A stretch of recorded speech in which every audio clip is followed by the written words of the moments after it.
So the Canadian GP, aka the Greater Punjab GP, just ended, and what a race it was. Hello and welcome to Couple of Corners, where a husband-wife team invite you into their home and then force you to listen to them talk about F1 for about 20 minutes or so. Yes. Joining me as always is Anisha, and we are so happy to have you here. Make sure you hit that subscribe button and ring that notification bell, because how else will you know that you're at a doorstep to enter? So yeah, let's get to the race, and another race down. Fantastic race. Like, oh my God, this race was so exciting. Say what you will about the new regulations. We are getting some interesting races. Like, I think all races have been interesting, including Miami. Yeah, exactly. Like, if I compare this to last year's race, where, like, most of the race was very chill. Like, everybody's doing what they're doing and everything.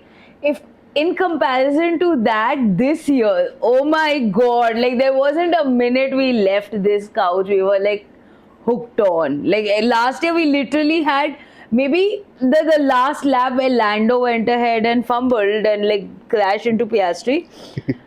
Apart from that, it was a boring race, right? But this year, oh my God, like, the Mercedes battle. Yeah, this time George fumbled and crashed. The number of penalties, and it was like, ab kaun jayega? Who else is going to retire now? Like, we had 6 people retire. We Imagine. Had 6 DNFs, which we talked about in our tractor. Do check that out. We'll get to that in a bit. So, yeah, a quick recap. Antonelli won his 4th win in a row. Yes. Followed by Lewis Hamilton at P2 with a wonderful overtake on Max Verstappen, who finished P3. Yes. Followed his by first podium. His first podium this season. Yeah. Followed by Charles Leclerc at P4. And then everyone else was lapped. P5 was Hajar. Yes. And yeah, he ended with like a +1 lap. Yeah, and then P6 Colapinto, who's having 2 fantastic races back to back. Back to back, yeah. And then I think we had Gasly. Lindblad didn't start. Lawson, Gasly, and then Sainz scored 2 points. Yeah. So wow. Okay, there's a quick recap. Let's get to it, because there's a lot to talk about here. It's 4:30 in the morning right now. I am sleepy. Yes. We are both a little sleepy. Let's quickly do this. Yes. And yeah, let's talk about Mercedes quickly. No, we can't talk about them quickly because there's a lot to discuss here. Oh my God. The entire weekend was such a, like, yes. Pretty much. Yeah, exactly. Except where it mattered. It didn't matter, because feature race, he fumbled, and it's gone now. Like he didn't finish. So he got pole at sprint. He won sprint, and he got pole at feature race. Then he didn't. Then he got a DNF. So a very but also like you gotta understand the power of that Mercedes, because the qualification, we were talking about this, the sprint and the feature race qualification, the gap between Antonelli and Russell was 0.068. Yeah. Which is which is very close, and it's exactly the same. But then and even during the sprint, the way there was this cat and mouse chase that was happening, and Toto went ahead and scolded Antonelli, saying that like he doesn't concentrate on your race. But for a change, Kimi got an earful from Papa Toto. But like to be fair, Toto does need to corral his boys a little bit. Of course, there is a moment now where the championship will most likely go to a Mercedes driver. Which driver we don't know. Which one we don't know. So there will be. It's very similar to what happened last year with McLaren, where it was pretty sure. Of course, Max made that was an outlier. But let's be real here. Around this time, we're pretty sure they'll go to one of the Merc drivers, Mercedes drivers, and last time it was McLaren. Exactly, McLaren. And this time again, we need to be a little bit more understanding of where Toto is mentally. You wait. Let the summer break be over, then it'll be Max Verstappen. We'll get to him in a bit, because he got his first podium. Let's stick to Mercedes for a little while longer. So I think Russell tried to do the exact same start that he did at the sprint, wherein where it was slightly askew. Yeah. And the whole idea being that he was pointed straight at the second corner, not the first, wherein that he will try to push Kimi off or the racing line, because he'll just have to go straight. But what he didn't taken into account was Norris. Exactly. What he didn't realize that Norris would go ahead and overtake. No, Norris would have that's exactly what happened. That's what happened. Like Norris had a fantastic pole because Mercedes apparently again forgot how to do starts. Exactly. And while he was focused on Kimi, the sprint starts were better this time. Exactly. They were doing pretty well. Yeah, exactly. And I don't know what, even Miami was pretty, it wasn't that great, I'd say, but it was getting better. Mercedes should thank Piastri, who went ahead and decided to start the race in inters. We'll get to that. Otherwise, Lando, once he took that position, he would have just kept going. We'll get to that. We're getting ahead of Ms. Anisha here because there's a lot to talk about Mercedes. So Russell was being overtaken by Norris, so he shifted his focus from Kimi to Norris, and at the same time lost focus on Kimi, and then he lost both the sections, and then he overtook Kimi. Because Norris had to go back after 2, 3, 4 laps to change his tires because, like we mentioned, they started on inters. Yeah. And then there was a big yo-yo happening between him and Kimi. And for 30 laps, the yo-yo happened, and as in at one point, of course, this guy did go ahead and hope that they crash, so that Hamilton's Ferrari wins, but. Talib Antonelli and Osama bin Russell will have to crash it. I was hoping for that. One thing I noted was Kimi tried to overtake Russell multiple times just before the final chicane.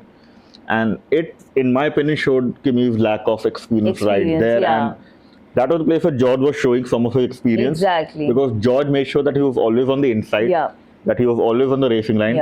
Kimi tried to overtake. I don't know why Kimi always thought that's a great place to overtake. It usually isn't, because that, again, unless you're on the inside line in Montreal, you can't really do that outside overtake because it's all freaking chicanes there. Unless you plan to overtake on the hairpin, which I doubt. It's a very bad idea to be on the outside.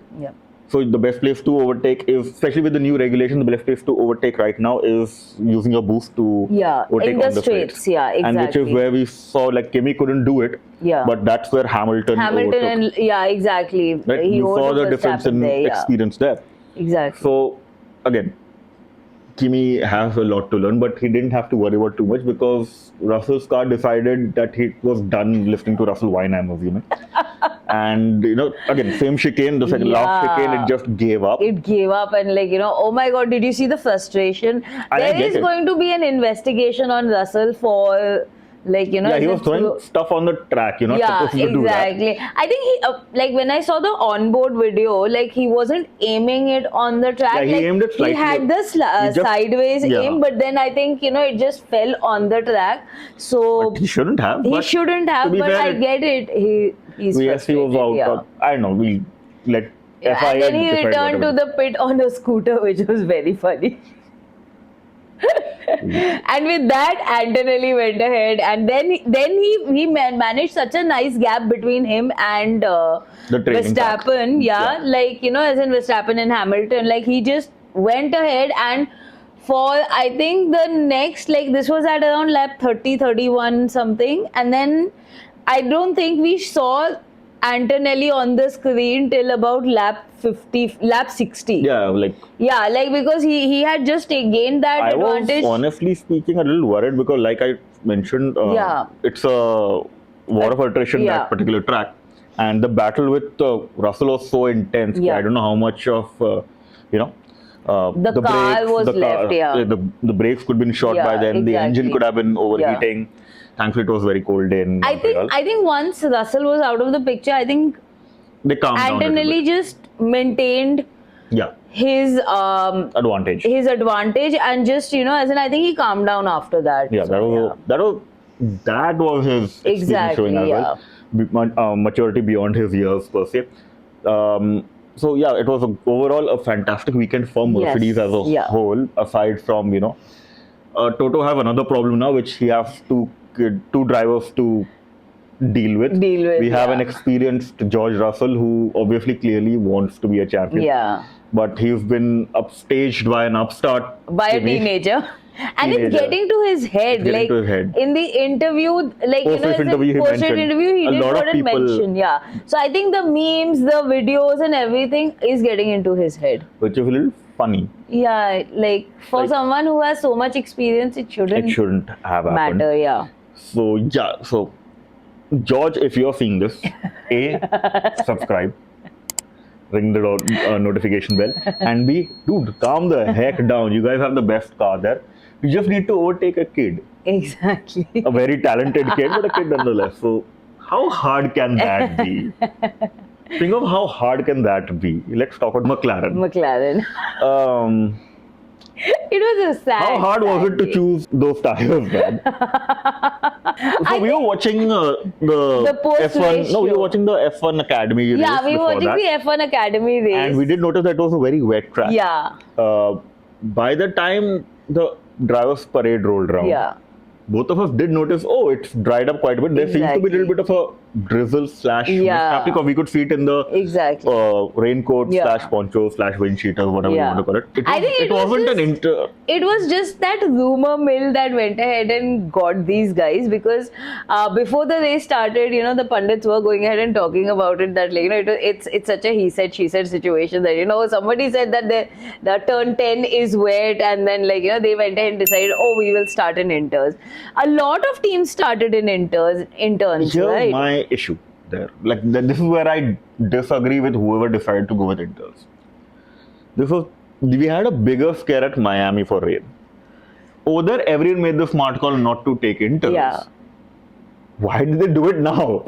You have the data, you have the Yeah. Doppler radar to check weather, you have live updates. Didn't you notice what the heck is going on? So you guys should suddenly decide, you know what, I want inters. And see, McLaren was the only team, I Yeah. think, to have inters. I could be wrong here because I can't remember. No, Carlos was on inters. Yeah. So the point is that they put both of them on inters. Yeah, they put. That was a very Exactly. stupid move. Albon, in Williams' case, Albon was in different think he was tires, in the mediums. and Carlos was in the inters. And when as in they realized that when everybody was going into the pit, Carlos went in, Albon did not. So when both the McLarens were on inters, I don't know whose decision that was to put both, because Piastri was the one apparently who wanted the inters. Exactly. Put him on inters. Yeah.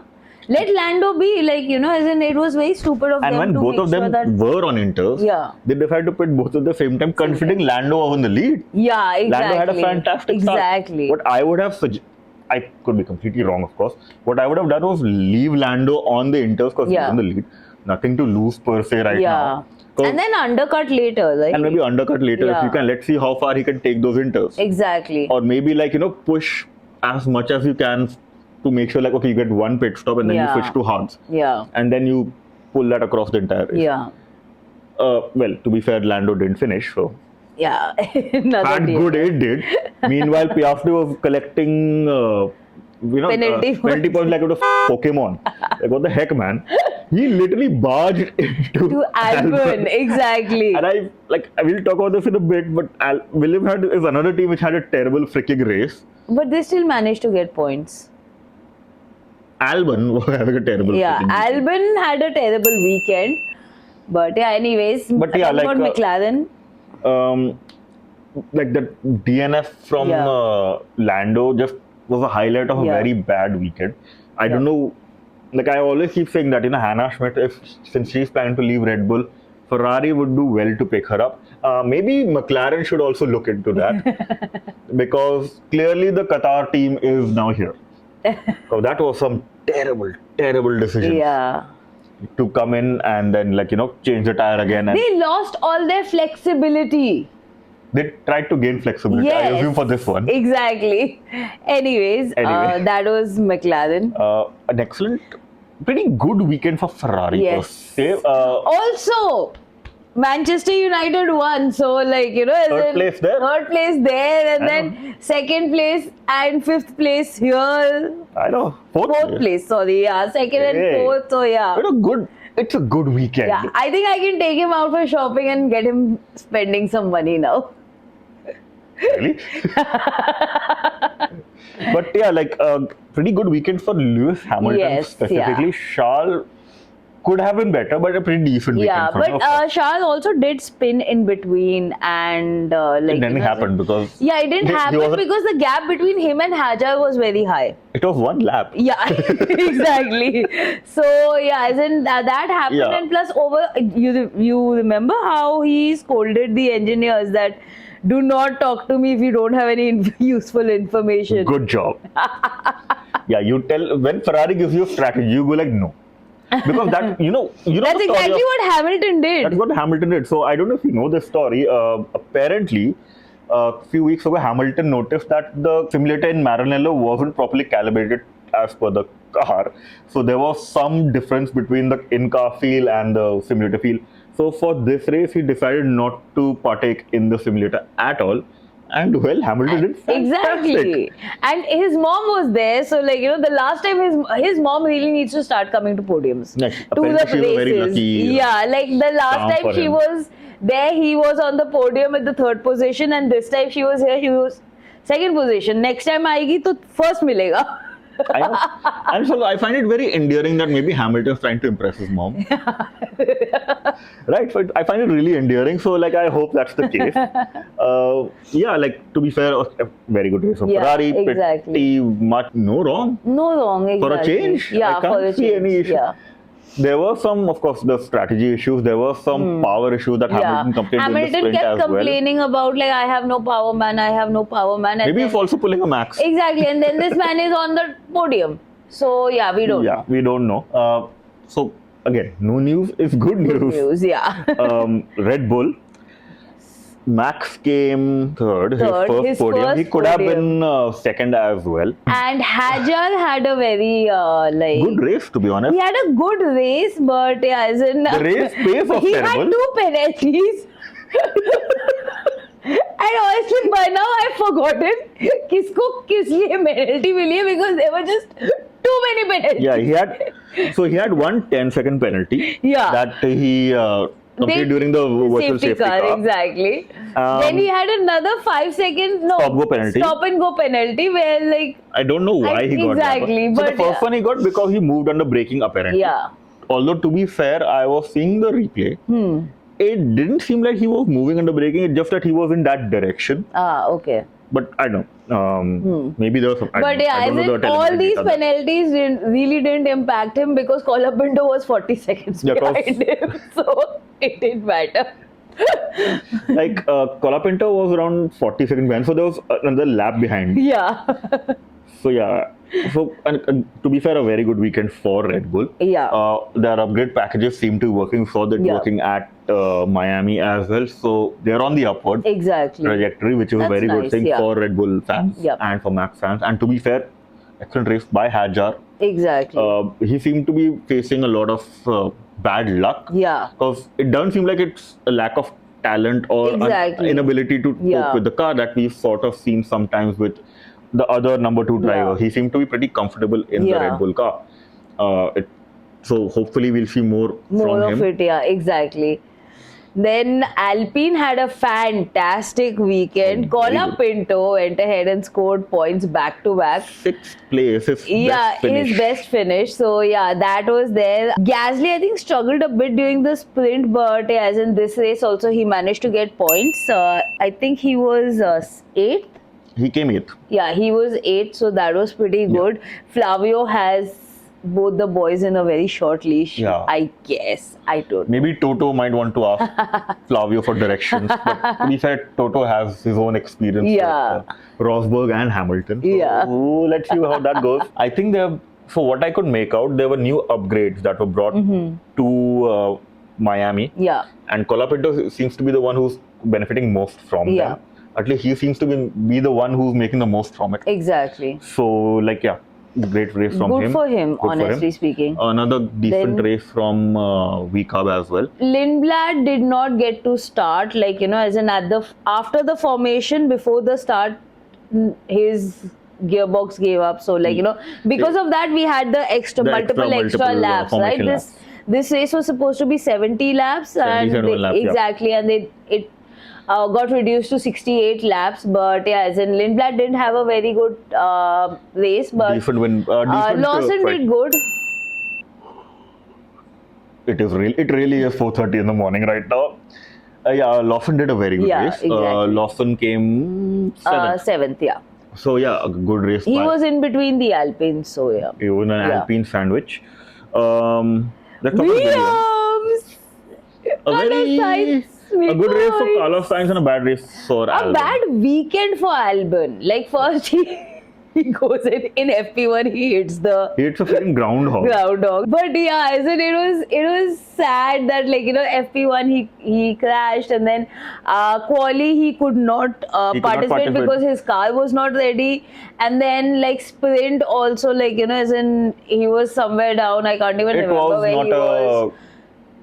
Good weekend. It was not a good weekend. Again, all of these weren't his fault. This was not his fault. Both of the DNFs weren't his fault. Even the main race crash wasn't his fault. Oscar Piastri went and bidowed in him, and then it was a pretty major because he hit his radiator. Yeah, there was fumes, smoke, steam everywhere. Yeah.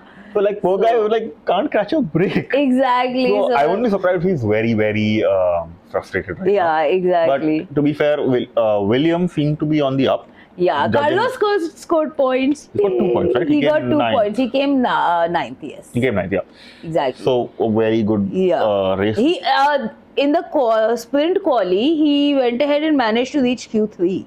Oh yeah, although the Q3 was pointless because he finished at 10th only, but still, it was fantastic. Sometimes exactly. It's just surprised to see something that's not supposed to be there. So yeah, very good race. Yeah.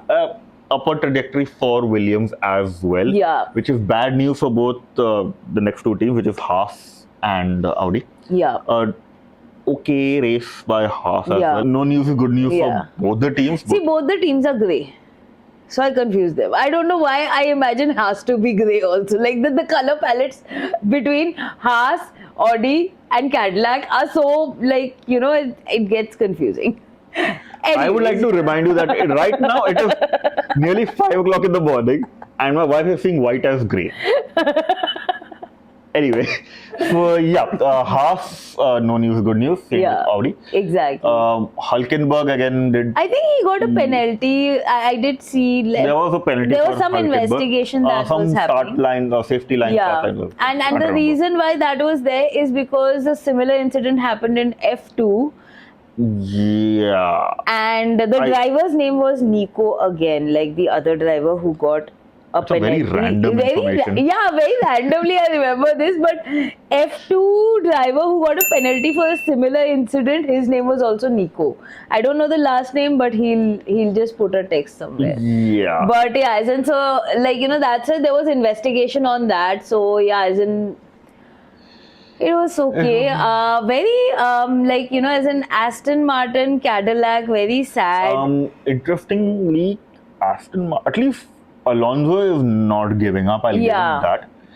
He managed to reach Q2 in the sprint race, sprint qualifying. Sorry. Yeah. And he was at one point P10. Yeah. In this race. So credit where it's due. Alonso is not giving up. Yeah. Not just Formula One in general, but the Aston Martin. He's dragging that Aston Martin to places that it's not supposed to be. I'm proud. Yeah. I'm very proud of the guy. Stroll. Stroll is strolling. I don't know why Stroll seemed the most uninterested guy at his own home race. Yeah, exactly. Even at that driver's parade. He was supposed to, give a memento to someone, and he just congratulations, here is your memento. And then he walked off into the the man I think Aston Martin needs PR. He needs PR training, media training, stat. Yeah. Because you can't be that uninterested. You are living a dream job for a lot of people, man. A lot of people do mention the fact that you're not supposed to be here. Sometimes I do agree with them, but at the same time, you have talent. Yeah. Clearly, you do to reach this level. Don't waste it. Up next, let's talk about Cadillac. Cadillac, yeah. As in Perez retired, his retirement was so dramatic. His suspension just gave up. He was going to the pits and the suspension was I'm done. No. and Bottas. And Bottas got a penalty at the end. Yeah. 5 seconds. Exactly. Yeah, exactly. And then, as in, he was 52 seconds away from the next driver or the entire grid, I don't know, but he was dead last, and it didn't matter if he served the penalty or not. But to be fair, like he finished P16. He finished P16 because we had 6 retirements. Like I said, Canada's about attrition. Attrition, yeah. And it's a heavy toll on both the drivers. Exactly, in terms of G-forces and the brakes, because it's not a flowing fast track like Monza. It's a fast track where then you have to brake. Yeah. Then you go fast and then you have to brake. Exactly. It's sort of like Gurgaon. Yeah. But yeah, thank you so much. But yeah, that was the Canadian GP. Next we have the procession GP, because it's not going to be a race, it's going to be a procession. Like Gunther Steiner mentioned last year, it is a procession. I still love the Monaco track, right? Yeah, I love Monaco. It could be, but let's see what the new regulations are. Of course, this will be the first test of the new regulations being exciting. Oh yes, yeah. The cars are narrower. Yeah. The boost button will be in play at Monaco as well. Exactly. And for most of the drivers, they're just going to go back home and stay there. So that is pretty good. Like the teams will come to them. Leclerc is Leclerc, Carlos Sainz, Albon, Alonso. Yeah, most of them live there. So it's a good home race for them as well. Exactly. And it's in June, right? Yeah. So another week. It's 2 weeks from now. It'll be fine. We'll manage. And I think that's pretty much it. Yes. Thank you so much for joining us for this race rant. Apologies for our yawns. Yeah. Again, it's 5 o'clock in the morning. Thank you so much for joining us. It has been a pleasure to talk about a very exciting Canadian Grand Prix. We'll catch you at Monaco. And before that, make sure to follow a couple of corners. We'll be posting a lot of really, really awesome, fun stuff. And you'll be one of the early people to join our growing family as well. So that's pretty exciting as well. Yes. We are excited every time we get a notification that says another person has joined. Trust me, we check out your profile at least. And we'll catch you guys later. And bye-bye. Bye-bye.